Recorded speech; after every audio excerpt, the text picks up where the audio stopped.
Assalamualaikum warahmatullahi wabarakatuh. Perkenalkan, nama saya Yolanda Ayu Gita. Saya dari Hukum 4A. Di sini saya untuk memenuhi salah satu tugas, yaitu tugas hukum jinayat. Jadi di sini ada 3 pembahasan atau 3 materi. Jadi yang pertama itu yang mau saya baca itu turut serta melakukan jarima. Apa sih itu turut serta melakukan jarima?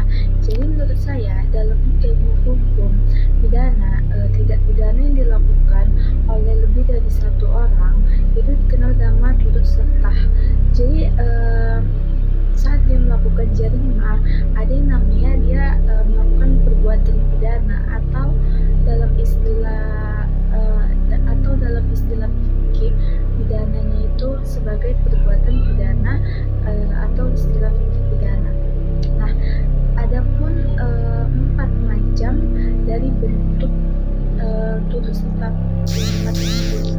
Nah, yang pertama pelaku jarima tindak pidana itu bersama sama orang lain. Dan yang kedua, pelaku bersepakat bahwasannya orang lain untuk melakukan jarima. Kayak istilahnya itu bahwasanya pelaku itu bersepakat dengan orang lain saat untuk melakukan jarima. Dan yang ketiga, pelaku itu menghasut atau menyuruh orang lain untuk berbuat jarima.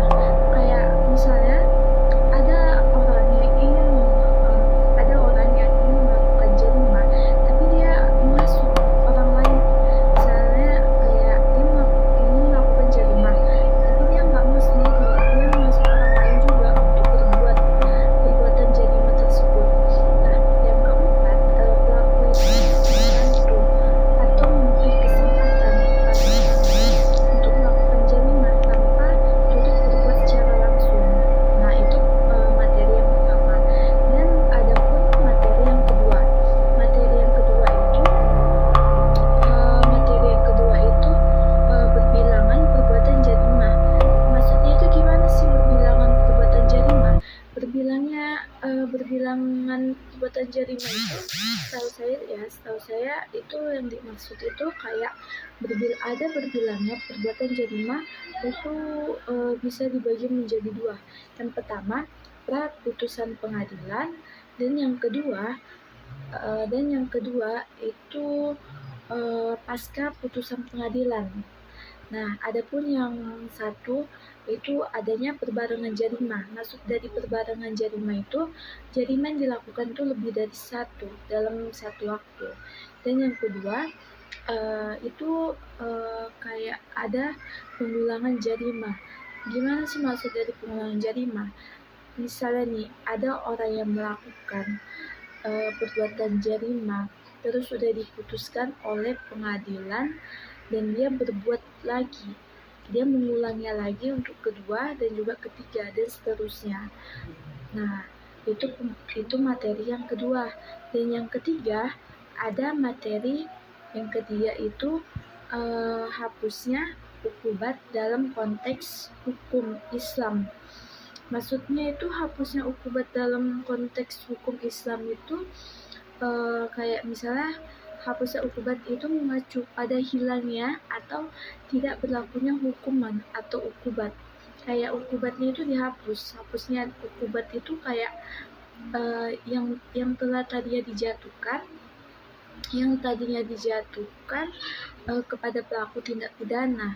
Nah, hal ini juga bisa disebabkan oleh berbagai faktor, baik dari sisi pelaku maupun perbuatannya, maupun karena faktor lain yang diatur dalam syariat tersebut. Nah, ini biasanya ini tuh karena dua setahu saya, yakni pembenar dan juga pemaaf. Baik, mungkin itu aja yang bisa saya sampaikan. Mungkin mohon maaf bila ada kesalahan untuk menjelaskan. Jadi cukup sampai sini aja. Mungkin saya ucapkan terima kasih dan juga wassalamualaikum warahmatullahi wabarakatuh.